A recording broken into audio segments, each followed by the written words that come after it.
C'est sur la page 458 de son ouvrage publié le 10 janvier dernier que le prince Harry s'est confié sur les obstacles rencontrés par Meghan Markle pour tomber enceinte.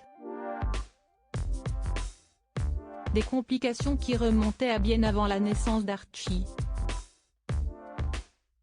Un passé qu'Harry a relié à l'emploi du temps chargé du couple à l'époque où les époux Sussex honoraient encore leurs obligations royales. Le stress de notre quotidien allait-il empêcher Meg de tomber enceinte? Le tribut qu'elle payait commençait à se voir. Au cours de l'année écoulée, elle avait perdu beaucoup de poids, malgré tous les hachis parmentiers.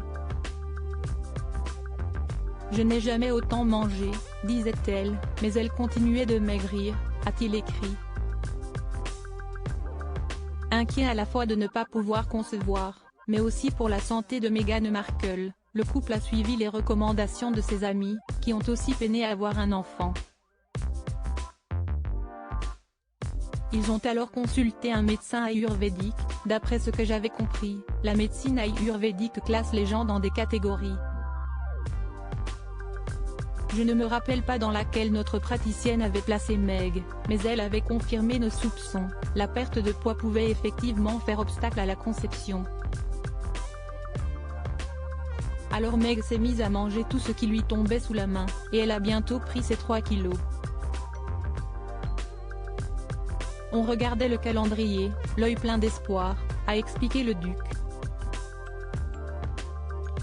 Supérieur à Meghan Markle enceinte de plus de 12 semaines, la photo qui sème le doute 2019 et 2021, la bénédiction pour le prince Harry et Meghan Markle, des efforts qui ont récompensé Harry et Meghan puisqu'en mai 2019, Archie Harrison Mountbatten Windsor, a vu le jour à l'hôpital Portland de Londres.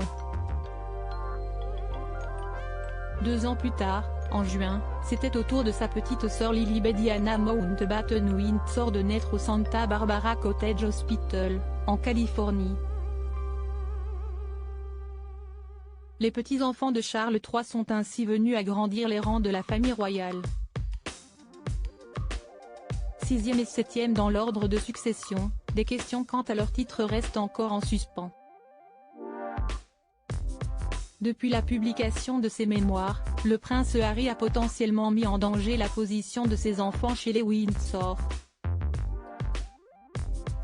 Comme l'avait fait remarquer dans son ouvrage The New Royals, la spécialiste des familles royales Cathy Nicholl, l'issue d'un éventuel accord sur les titres des enfants des Sussex dépend de leur comportement. Très peu pour le cadet du roi qui dans les colonnes du Télégraphe a menacé avoir encore assez d'éléments pour publier un second livre. Article écrit en collaboration avec 6 médias. Crédit photo, Bakegrid UK.